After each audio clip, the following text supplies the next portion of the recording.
keroog bi ma fi indee loterie nationale LONASE bi première réunion ba sama kër lañ ko defe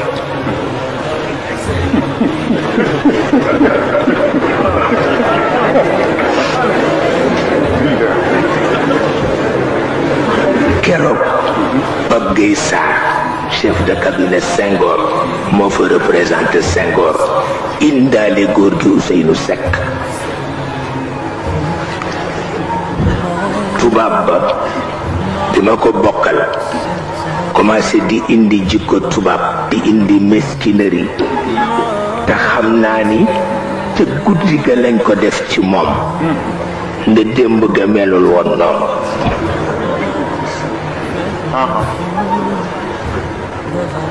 moo commencé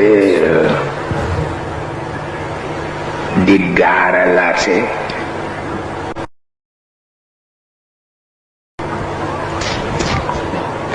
keroog bi ma fi indee loterie nationale LONASE bi première réunion ba sama kër lañ ko defe mooy mbirum PMI fii ci Sénégal dañu defee ne araamatul man ca suñu dëkk fële ma dëkk doon naa ko fa waxaat ko am benn waaye bu ñëw ci man ne ma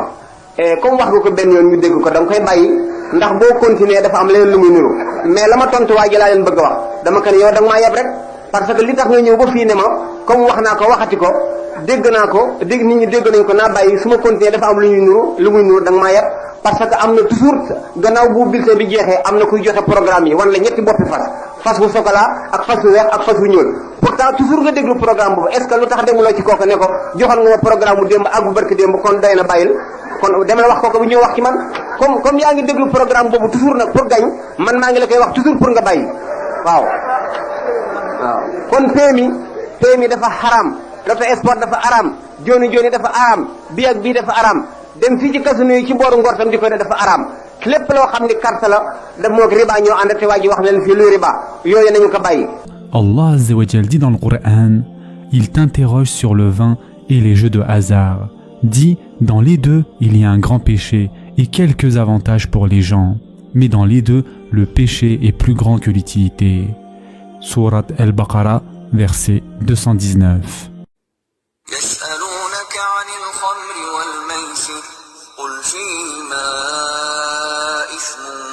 كبير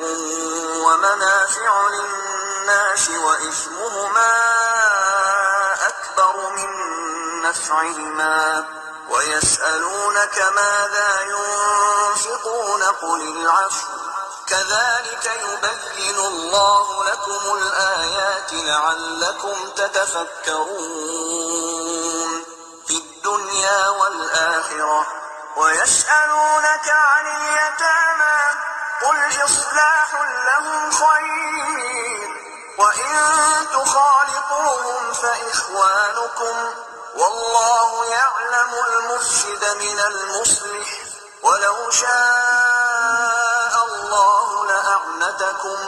إن الله عزيز حكيم. Il t'interroge sur les boissons alcoolisées et les jeux de hasard. Dis, dans les deux il y a un grand péché et quelques avantages pour les gens, mais dans les deux, le péché est plus grand que l'utilité. Allah subhanahu wa ta'ala nous dit, أعوذ بالله من الشيطان الرجيم يا أيها الذين آمنوا إنما الخمر والميسير والأنصاب والأزلام رجس من عمل الشيطان فاجتنبوه لعلكم تفلحون. Traduction dans le sens, ô les croyants, les boissons alcoolisées et les jeux de hasard, les pierres dressées, les flèches de divination ne sont qu'une abomination œuvre du diable, écartez-vous-en afin que vous réussissez. Et le verset d'après, le diable ne veut que jeter parmi vous à travers l'alcool et les jeux de hasard l'inimitié et la haine et vous détourner d'invoquer Allah et de la salat, de la prière, allez-vous donc y mettre fin. Versets 90 et 91 de la sourate Al-Maïda, la sourate 5. يا أيها الذين آمنوا إنما الخمر والميسر والأنصاب والأزلام رجس من عمل الشيطان فاجتنبوه لعلكم تفلحون إنما يريد الشيطان أن يوقع بينكم العداوة والبغضاء في الخمر والميسر ويسدكم عن ذكر الله وعن الصلاة فهل أنتم منتهون man leen riba bi bu ngeen ko boole woon ak sopp yonent bi du leen yàqal dara la leen dul yàqal parce que jamono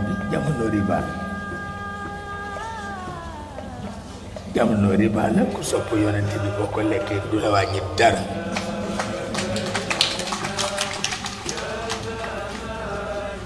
maa la ko wax parce que système bi ci boppam mooy système mu riba kon nag lenn rek moo la mën a musal mooy nga sopp yonent bi leneen amul. Qu'Allah subhanahu wa ta'ala, il a averti, comme on le verra tout à l'heure, il a averti d'une guerre qui déclare aux gens s'ils n'abandonnent pas la riba, qu'on va définir, Inch'Allah. Et pour ne pas traîner sur le sujet, je rappelle juste ce hadith, le prophète qui dit un drachm, où tout le peu que l'on peut dépenser de façon volontaire de riba, je ne vais pas dire le prêt à intérêt, il va nous le définir, Inch'Allah, le minimum, il est pire que donc de 36 fornications qu'Allah nous en préserve. Qu'est-ce que c'est que la riba? Riba, c'est effectivement, je pense avant d'arriver peut-être à la définition, juste expliquer effectivement le danger parce que tu l'as introduit. Et c'est danger extrêmement grave et qu'il faut que ça nous pousse à faire très très attention effectivement au riba. Et le riba parfois se cache dans des choses très subtiles et c'est ce qu'on va expliquer après. Je vais donner la définition. Le riba, de façon générale, dans l'acception, enfin dans le sens linguistique étant l'ajout. En fait, le riba, c'est dans tout ce qui est ajout, croissance. Et c'est pour ça qu'aussi dans Tarbiya, par exemple, quand on parle d'éducation, qu'on traduit par éducation de Tarbiya, c'est la même racine, hein, c'est le fait que tu fais croître quelque chose et tu l'as fait tu l'as fait grandir, grosso modo. Et ça peut être dans le mal, ça peut être dans le bien. Fois, effectivement, Allah subhanahu wa ta'ala dans le Coran, il cite aussi riba par rapport aux sadaqat. Effectivement, ça peut être aussi ça peut être dans le bon sens, mais ça peut être dans le mauvais sens, et c'est le mauvais sens effectivement qu'on est en train on va regarder aujourd'hui. Et riba, comme tu parles effectivement de définition, il peut se cacher, il concerne grosso modo deux catégories qui sont les dettes et les ventes. Et Inch'Allah, on verra le détail. Sur le riba, le danger est très très grave parce que le riba fait partie de Sab' al-Mubiqat, al-Muhlikat, comme le prophète alayhi salam. C'est plus que les grands péchés, fait partie des kaba'ir. C'est une traduction qu'on appelle les 7 périls. 7 périls, barakallahu fik, parce que c'est al-Muhlikat, effectivement, parce qu'elle met en péril les personnes, elle met en péril la religion, surtout. Si tu permets juste, parmi les 7, le prophète sallam, il a dit, je vous mets en garde contre les 7 périls. On dit lesquels, et il a commencé par le shirk, bien entendu, l'association. Donc il a parlé ensuite de la sorcellerie. Donc il a également parlé du fait de manger le bien des orphelins. Et il a parlé du riba en 4e position. Exactement. Et également, il a parlé, alayhi salam, du fait donc de calomnier les femmes chastes, ça c'est la 7e. Bon, et il a parlé donc de ces choses qui détruisent. Exactement. Vraiment, muhlikat ou mubiqat. Exactement. Muhlikat, c'est à la fois de la religion, à la fois aussi de l'être en lui-même. Hein. C'est de son âme et aussi même de son corps, on va dire, parce qu'effectivement, ça met en péril la personne.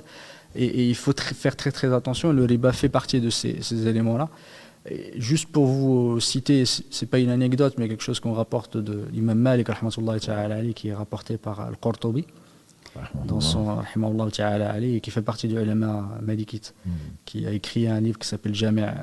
fi Ahkam al-Qur'an, qui est une exégèse du Coran, mais plus axée, même si c'est une exégèse effectivement très très longue, mais beaucoup sur les statuts ou les ahkam qui sont dans le Coran, les statuts juridiques du Coran. Il disait qu'il y avait quelqu'un qui était venu voir l'imam Malik rahmatullahi ta'ala alayhi en lui relatant une histoire à quelqu'un qu'il avait vu. Il était tellement ivre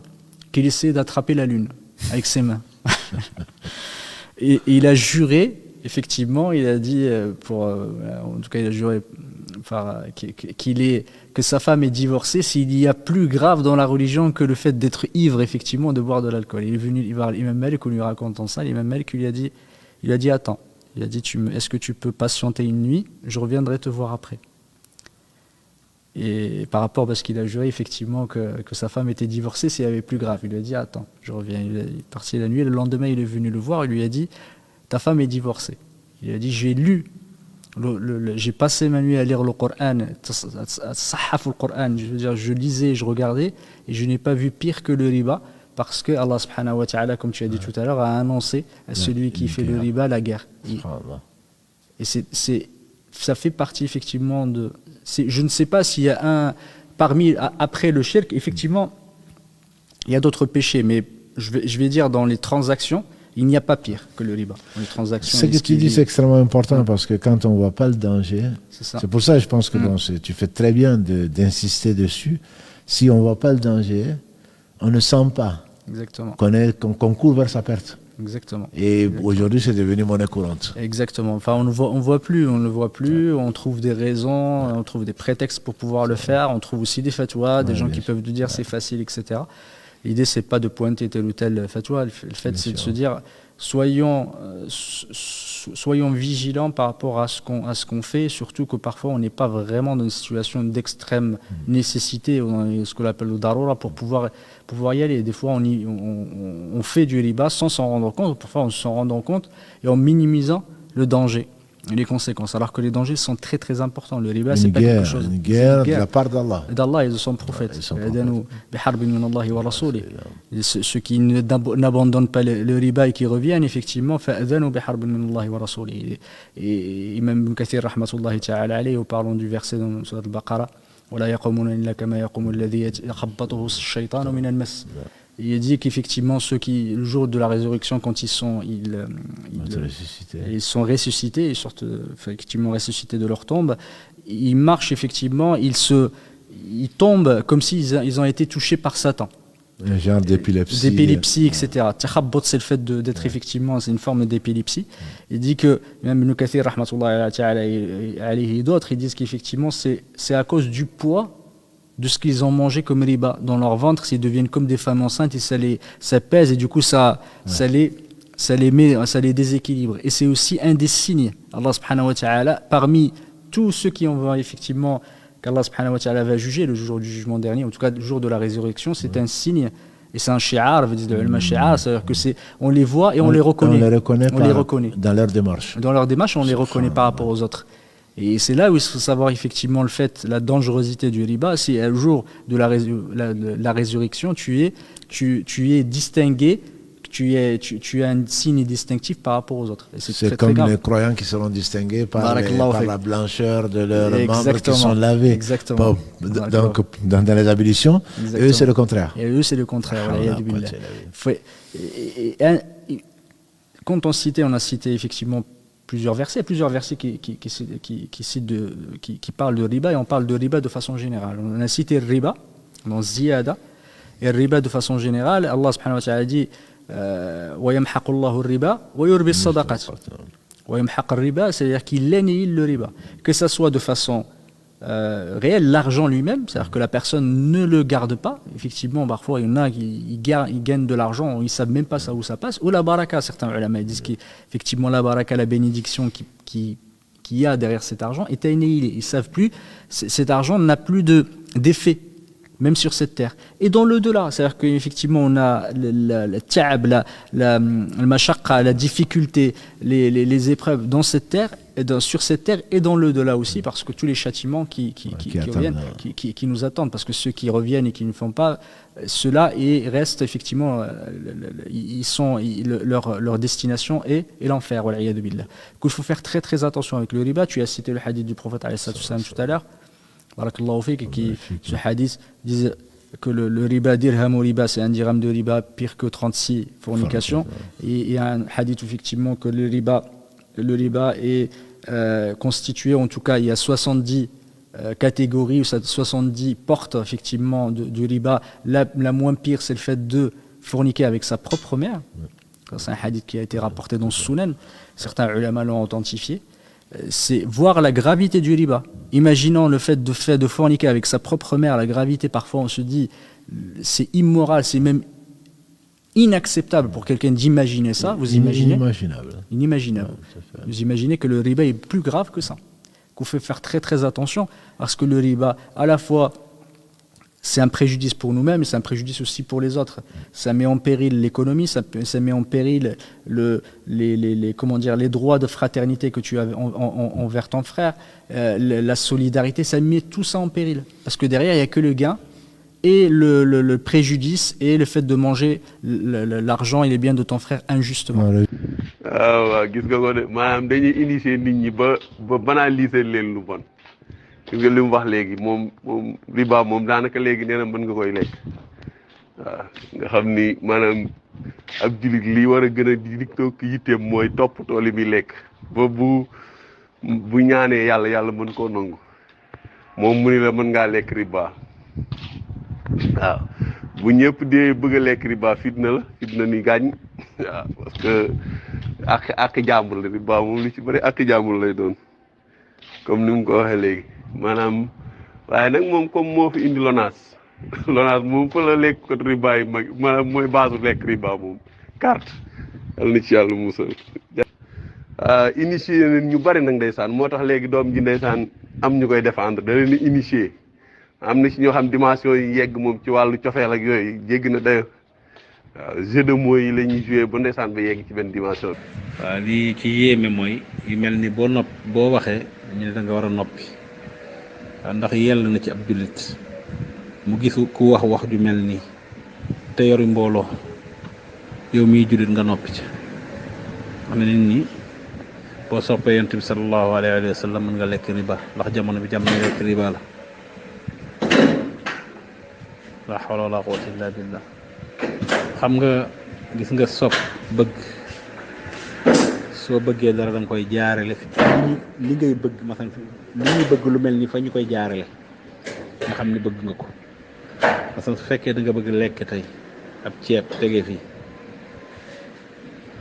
boo jëlee ceeb bi ni nga koy def da nga koy lekk wala da nga koy teg ci sa bopp yonent bi sallallahu alayhi wa sallam soo ko bëggee da nga koy topp ndax topp yonent bi sallallahu alayhi wa sallam bëgg ko dafa ànd ak lekk riba waaw kon bëgg yonent bi sallallahu alayhi wa sallam bu fekkee nit ki dafa bëgg yonent bi sallallahu alayhi wa sallam di lekk riba ndax yëg na mbëggeelu yonent bi sallallahu alayhi wa sallam ndax yëg na ci feelu yonent bi sallallahu alayhi wa sallam ndax lekk riba ak bëgg yonent bi sallallahu alayhi wa sallam dañoo ànd kon boo bëggee dara da nga koy jaarale fi nga xam ni foofu la li nga bëgg nit ñi fi ñu koy jaarale fu ngay jaar bëgg yonent bi sallallahu alayhi wa sallam mooy topp ko mooy topp yàlla subhanahu wa taala def ay digalam bàyyi ay tereem te ñun ñi jullit dañ ñoo digal ñu sàmm suñu juróom-ñaari cër yi xam nga bi lax da di wax ni nga sàmm sa mbooleemi cër ba jami jawaari sa mbooleemi cër nga sàmm ko yow mu kàllaf bi mbooleemi cër yi mooy juróom-ñaari cër muy say bët muy sa gémmiñ muy say loxo muy sa biir bi say loxo nga jël dara jël yëfu jàmbur jël lu moo xam da nga koy sàmm ci loolu say bët da nga koy sàmm ci xool lu xaraam say nopp da nga koy sàmm ci dégg lu xaraam sa gémmiñ da nga koy sàmm ci wax lu xaraam lekk lu xaraam wax lu xaraam sa biir da nga koy sàmm ci lekk lu xaraam loolu mooy riba bi say tànk da nga koy sàmm ci dox lu xaraam waaye sa diggante ñaari tànk yi la fa ne da nga koy sàmm kon yii mooy juróom-ñaari cër yi ñu ci sàmm xoolal subhanallah yonent bi sallallahu alayhi wa sallam digal nañ ma sujjootee sama juróom-ñaari cër yi gis nga de te boo demee ci sur mu'minuun yàlla di wax ne masan boo demee ci sul moo yàlla wax ne qad aflaha al muminuun alladina hum fi salatihim xaashiun masan bi yàlla wax ne inna salaat tanha anil fahshaai wal munkar du julli gu ne waaye julli joo xam ne dafa yor melokaan bu nekk ci suratul muminuun mooy texe na way gëm yàlla yi mooy ñan mooy ñi nga xam seen julli dañ koy wattu mooy wattu bi ngay wattu julli bi wattu juróom-ñaari cër yi nga xam ne moom ngay sujjoote moo lay dimbali bi nga wattu sa juróom-ñaari cër yi nga xam ni moom la yàlla sàmmuloo mbokk yi nañ dellu ci xam-xam nañ dellu ci jaamu yàlla santal nañ dellu ci xam suñu diine bi waaye buñ toppandoo buñ topp ñoo xamante ni jàpp nañ ne rëy nañ ci suñuy bët ba xam ne lépp lu ñu wax rek noonu la ba ku taxaw ne leen bu leen li ngeen wax du noonu ñu nit ñi wëlbatiku dal sa kaw ne yaay ku bon yàlla na defal ñu tawfiq góor gi nga xam ne ñu baree bari ci ndaw ñi ndeysaan kilifa ak diina lañ ko jàppee mosuma gis xutba goo xam ne moo taxaw di xutba wala darsu boo xam ne moo ko def ci diina ci benn téere boo xam ne da ko doon jàngale loolu noonu mosuma koo gis waaw xamee nañ ko daal toog mu di wax façon mbon yi nii moom xamee nañ ko lii moo waral tey doomam ji bi mu ñëwee ñemee saaga ay yonentu lii moo waral sëtam ba mu ñëwee ñemee taxaw naan day xeex ak yàlla subhanahu wa taala muy ak mbonte yoo xam ne mbonte farewu ko kaw nga xam ne xéeféeri njëkkay sax rus nañ façon yi nii ku ñëw rek gën a xees sa morom moom mi li muy wax nii lii moom yemut ci wax ko da koo def tamit ndax ci année yu yàgg ya mosoon nañ koy fal ambassade fële ca Égypte waaye gis nga ko nam doxalee woon daa këpp kees ga gars yi di ko wax mu naan leen lowul laaj ñi naan safut suukar kon nga xam ne kii ak kàccoor moom yàgg na ko doxal du jàggan dafa yemoon ci wax ko rek wallahu almustaan mbokk mi nuyu naa si yàlla yaa may dajji séeréer nga këpp kees pare ñu wax la ngeen lewal gese naan te suukari saful kon bu suukari safe nga tas réew mi lay ñëw bont nangu bon rek daa Ousmane lii ñu ngi lay ziar bu baax a baax wallaay dëgg yonente bi moom mënul ànd ak lekk riba moom wax dëgg yàlla ak li yonente bi saa wax ci riba yëpp yàlla ci yàlla musal laa xawla laa xawata illa billah ndax doy na waar ñi seen dijjal dafa leer seen réer laati dafa reer ay matul mujjil leen dëgg la ñu ndeysaan masallallahu salaam ala afiya vidéo bi moom bi ma ko dégloo maanaam dama ne lu mu gàtt rek danaa ci indi sama xalaat nga xam ne góor gi maanaam xam nga non Sénégal du dem Sénégal ñañ jël référence ca Sénégal ay dajjal lañ ñi jël Sénégal di roy ci ñoom maanaam mbooloo topp leen ñi ci ëpp ay dajjal lañ dajjal ci kaw suuf waaw mais dégg ngeen kii li mu wax te wax na lu neen moom nee na LONASE réunion bu njëkk bi ñu doon réunion ci kii LONASE pour indi ko Sénégal këram lañ ko doon defee kon nga xam ne kii moom toujours munkar la mos di promouvoir munkar moom la mos di promouvoir bon bii tamit dégg ngeen li mu wax te du lii dong de mën na cee indi ay junni wax yoo xam ne amu ci benn boo xam ne nii l'islam dana ko rafetlu bon dégg ngeen li mu wax mu ne jamono riba la ku sopp yonent bi sallallahu alayhi wasallam lu la neex lekkal dara wàññi dara waaw man de wax dëgg yàlla damaa jaaxle man ma yaakaar ne ku sopp yonent bi sallallahu alayhi wasallam yow yaa gën a war a fekk lu yaa war a gën a sàmm li ngay lekk ba mu lew ndekete Sénégal moom ku ne da ngaa sopp yonent bi sallallahu alayhi wasallam yow radu gumba ngay yor loo jot lekk te ne la du la wàññi dara te seeni njiit ñoo la ko wax de seeni njiit ñoo la ne la du la wàññi dara nañ doon roy nga xam ne mbooloo ñoo leen topp Sénégal du dem dégg ngeen kii li mu wax de wallahi loolu kenn musu ko dégg xanaa moom kon yonent bi sallallahu alayhi wasallam ba muy araamal xanaa kon moom dafa yëgoo wut woon ak moom ñi di wax wala yëgoo wut woon ak yonent bi sallallahu alayhi wasallam non ma ne alxalaalu bayinu wal xaraamu bayinu loolu ñëpp xam nañ ko léegi nag Sénégal nag amul dal nee naa leen nekk ci suuf yanke rek maanaam dansé la parce que yow amul dara jooy alal jooy araamal dama ne yéen ñëpp xam ngeen li may wax xam ngeen ne ponkal ya nekk ca kaw ci suuf yanke yii alal jëleen di financé dara lu lew amu ci dara ay mbëri làmb ay musicien ay góor jigéen ñooy seeni taalibe ay dajjal ñoo toog ca kanam di lekk alal jooju non Sénégal waaw lii nag ngeen yaakaar ne nii ñu tëggee Sénégal avec lii nag Sénégal diine l'islam mën na faa am doole am diine anifa kenn mën na ko faa dund du yomb de lii tamit lii day xam nga lu muy indi day yàq économie réew ma parce que lu tax mooy ña nekk ca kaw dañuy sàcc alal réew ma di ko jox kilifay tarixa yii te ne leen du riba parce que Sénégal moom riba dafaa dagan kon moom réew nii ñu ko tëggee baaxut nii ñu ko tëggee am réew du développé nii wallahi al asim xam naa man li may wax dëgg yàlla sénégalais yi est-ce que sénégalais ay jullit lañ li ci gën a yéeme nag mooy ñañ teg ca kanam jàpp na ñooñu ay jullit lañ ndax man lii maa ngi jàpp ne képp koo xam nii kii sa maam la wala sa baay la wala am nga dara lu ngeen séq te nga jàng alxuraan xam ne carte suñ borom moo ko araamal tifaaxan y a pas de négociation ni de collaboration vraiment yow da ngay jëkk xam ne yow bii sa baay si sa maam ji wàccoon na yoonu l'islam musta tënku ci l'islam gëmut woon l'islam parce que koo xam ni yow da ngay taxaw mbooloo topp la nga ne keroog ba ma fi indi lonaas te yow nee nga jàng nga alquran te suñ borom ca suratul baqara ku ne xam na li mu wax ci carte innama alxamru wal maysir ila axiril aya kon képp koo xam ne nii nee nga yow ci lislaam nga tënku ba pare d'accord ne yow promotion bi fi indi LONASE ci Sénégal nga xam ne mooy këru carte gu mag kër goo fa gisaat LONASE ay baayam mooy yaayam te yow d'accord nga ne yow sa baay bii wala sa maam ji moo ko fi indi yow mën ngaa d'accord ne sa baay moom gëmul woon l'islam parce que bu gëmoon l'islam dana appliquer atte yàlla suñu borom tabaraka wa taala gëmul woon l'islam te nag lii dafa bari nit ku di toog koo xam ne nii mbooloo ñoo la topp nga toog di wax am njombe ay kawteef yoo xam ne nii maanaam génn na la ci l'islam ay kawteef te nag dafa bari de du moom dong en tout cas man daal wax dëgg yàlla nun dañoo war a sant yàlla bi nu yàlla yee bañ ne jaaraan xam ne dootuñu nelaw bu ko yàlla dogalee ba nga xam ni buñ gisee kuy jàdd dugg ci mbooy gi it nun danañ xam ne mbooy gii kat du yoon wa li nu metti kay mooy ñi ànd ak moom dugg ci mbooy gi defe ne foofu mooy yoon wa ndax lu tax mooy dañ koo gëm te waruñu koo gëm ci yàlla rek lañu war a gëm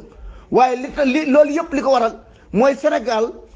jàkkaarloog nit naan ko jébbal naa la sama bopp àddina ak àllaaxira sama diine ci yow laa koy roye lu war a saw xaj na bu fekkoon ne bi am na fu ko l'islam santaane mooy ki nga xool ba xam ne dafa tege ci yoonu siraatal mustaqim waaye ki nga xool xam ne kii dëgg wax dëgg yàlla boo ko xoolee profondément amul dara luñ mën a roye ci moom ci diine l'islam nga di ko roy wax dëgg yàlla yow boo nee yow tënku nga ci l'islam yaa ngi nax sa bopp te nit ku nit nag du nax boppam ndax fañ jëm moom kenn du fa jël alali kenn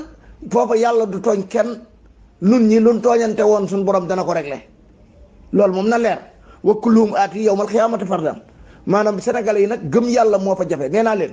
doy na sëkk rek ay ñu baree bari ña fa nekk ñañ fay tudde ay sëriñ bu sëriñ jafe woon duñ doon ay sëriñ jafewut xam nga lu jafe ab julli dëgg moo jafe loolu nag la Sénégal manqué parce que sëriñ moom yomb na kuñ koy tudde laa wax de kuñ koy tudde yomb na waaye su jafe woon am na ñoo xam duñ nekk ay sëriñ ki ci jëkk ñaar ñi ma ci mën a tudd rek nga xam ne nii bu ab sëriñ bu yomboon bu jafe woon kon becc sun du nekk sëriñ parce que xamewu doon farata ak sunna amul woon xam-xam l'islam kooku kon bu ab sëriñ jafe woon wërta nekk ab sëriñ déedéet beneen ba ca toppaat def na ci l'islam loo xam nii kenn defu ko ci Sénégal moo ko fa jëkk a def mooy samp boo xam ne nii xalifa bu jigéen buy nangu ay njébbal di tudd ay doom di mayee sëy loolu moo ko fa jëkk a def kon loolu moo leen di xamal ne Sénégal sëriñ jafewu fa ab jullit moo fa jafe jullit bi mën a fexe fa xàmmee yooyu nga xam ne yii kat ay dajjal lañ nga wacc ko fee te di ko ŋàññi boole ci wasalaam. yàgg naa wax ne Cheikh Tidiane Sy dafa ñëw ci àddina pour perte temps li yàlla jàngale ci temps xamu ci tus xamu ci dara moom mooy responsable tey réer bi Moustapha Sy réer capitaine réer ko mbooloo yi leen topp réer moom mooy responsable numéro 1 te lii dina ko layoog borom boo leen di déglu da ngay defee ni kon ñun bokkutuñu ci umma yenent bi sallallahu alayhi wa sallam day léegi bokkutuñu ñun ci xeet yenent bi sallallahu alayhi wa sallam ndax ñoom lépp li fi yenent bi indi woon dafa mel ni dafa xewi boo leen di déglu lépp loo xam ne ñoom ñoo ngi koy wax da nga naan kon alxuraan bi yenent bi sallallahu alayhi wa sallam dafa xewi leneen ñëw fi ci gannaaw gi ndax ñoom ci loolu lañu ne ci la ñuy jàngale ci la ñuy dox ba tax na ñoom lu ñu mënti wax yàlla ak yenent bi da ngay gis ni ñii ñoo ngi agressé yàlla di ko agressé di agressé yenent bi sallallahu alayhi wa sallam nga gis neen ñi di leen tàccul moo tax topp ñi dafa wóorul des fois ma ne damay defe ni kon ñun ci benn jamono lañ nekk adduna bi xëy na dafa tukki ba benn addina ñëwaat ñoom ñu dénk leen addina boobu nag ci lañ toll ndax booy xool ci seen archive ñoom ñëpp laa wax ñi gën a mag ñi ëpp ay at ñi gën a mag ñi magu démb koo ci dem ci ay archive am musiba bi nga fiy jël te nag li ci gën a métti mooy koo xam ne kii dafa waroon a jàngale njub nit mënoo jub mukk tànk yaa ngi fen il faut nit ki bàyyi fen ba pare doo ko mën a jub te lépp loo xam ne kii yow sëriñ nga li ngay wax da A ba Z lépp ay dóor la dara nekku ci dëgg ak fet nu mu xaraamee nga judd ci màggee ci dund ci ba xëy génn àddina ci lii nga dem bàyyi musiba bi lii ñoom ba amul dara li ñu bàyyi ci dunia bi lu dul mbalit lii xam nga ne lii du diine bu dee diine bi fii Muhammad indi woon sallallahu alayhi wa sallam bu dee lii alquran wax ak li ñu wax dafa ute dafa mel ni laa la wax àddina bu tukki woon beneen àddina ñoom ñu jiital leen ci àddina bi ñuy jàngale diine ndax lii moom seen diine bopp la ba pare ñi leen topp ñoo gën a kati kay ni ci àddina ñi topp Cheikh Tidiane Sy ak i njabootam ñoo gën a kati kay ni ay nag yu dof lañ fu ñu jot mbëkk dem jéemuñu comprendre boo indee musiba bi ñu layal ko lu Cheikh Tidiane Sy wax ak njabootam ñu layal leen noonu la ñuy def Khalifa Babacar boo gisee dundam yëpp ay léeb lañ xam nga nit ki boo toogee di jàngal sa bopp sa taalibe bi aussi gëm loolu ay dof lañ te dund Khalifa Babacar li mu fi bàyyi yëpp ay léeb rek la ay kaal ay kéemtaan yoo xam ni ay léeb la dégg nga doom yi ñëw langaamu ci doo xam seen affaire bi daal ni muy jaxasoo kenn xamul lan la ba pare lii jàmm nit jullit fexe nga sore ñii boo leen sorewul nga leen di dégloo di dem ci seen xew yi di toog ci seen toogaay loolu sax dafa wóorul di leen jox loxo ak di lekk seen lekk ndax da ngay dem ba tàggoog seen sa sago yow mala rek ngay nekk ñoom mala ngay doon ànd ak ñoom bu ñu nee hey nga jóg bu ñu nee toogal nga toog bu ñu nee tëddal nga toog bu ñu la nee weddil yàlla sax nga weddi ndax ñu ngi weddiloo nit ñi yàlla nànk par nànk ba nit ñi génn sax frontière yi te yëguñu ko ñii ku yeboo nga ñaanal leen yàlla ñi ci dund yàlla dëpp leen ñi di dee ñuy ñaanal leen yàlla njëggal mais defuñu fi lu dul jaxase diine gi ak sol ci nit ñi musiba. li ma ci gën a jaaxal mooy ñi leen topp sénégalais yi dañu maanaam ñii niñ leen gëmee maanaam xam nga Sénégal boo ci lay wax sax dañ lay daal di bokk ci ñi gën a bon ñi nga yow mi nga xam ne yow da nga naan leen lii du alquran lii du diine l'islam maanaam am na koo xam ne moom danaan la da ngaa maandu wut waaw mais maandu kay xanaa koy def da ngay maandu ci loo xam ne ni da nga caa war a maandu waaye loo xam ne ni da nga caa bokk ba pare xam am loo ca xam ñu andi la leneen la andil ko tudde ko nu mu leen neexee tudde ko ay terexa di ca nax nit ña di ca soppi nit ña ay jaam ba dootuñu xalaat waaw mais loolu koo gis ba pare nopp ci kon yow sa diine lislaam sax dafa matut parce que nag da ngaa war a digle lu baax wala nga tere lu bon nit ku nekk kuy képp koo xam ni jullit nga gis ñuy takk nit ñi di leen def jaam di leen liggéeyloo guddeeg bëccëg nga gis koo xam ne nii fa mu waroon a teg yàlla nit la koy teg te naqariwu la boo ci waxee ñu naan la yow da ngaa war a maandu parce que lu tax mooy xam nañ ne liñ nekk du dëgg te yow mi koy wax xam nañ ne xam nga li ngay wax te dañuy bañ nag nit ñi yow moo tax il faut que yow liñ lay jëkk kii mooy yow da ngaa maandu te diine l'islam daa santaane ko maandu loolu lañ lay wax de gis nga boo dajee koo xam ne dafa xaw a jàng ba pare te dee ci yii loolu lay wax ne la diine l'islam daal lim santaane mooy maandu te yow maandu woo ci da ngaa war a maandu déggal ma loolu na mbirum yàlla ak yonentam ak diine l'islam nan la ab nit ku nitee ñi di la sant naan la da nga cee war a maandu bu ñëpp maandoo kan mooy defar kan mooy digle lu baax kan mooy tere lu bon non Sénégal daal man pour man sama yaakaar dafa jeex ci Sénégal parce que du ñuy nit na ma yàlla baal waaw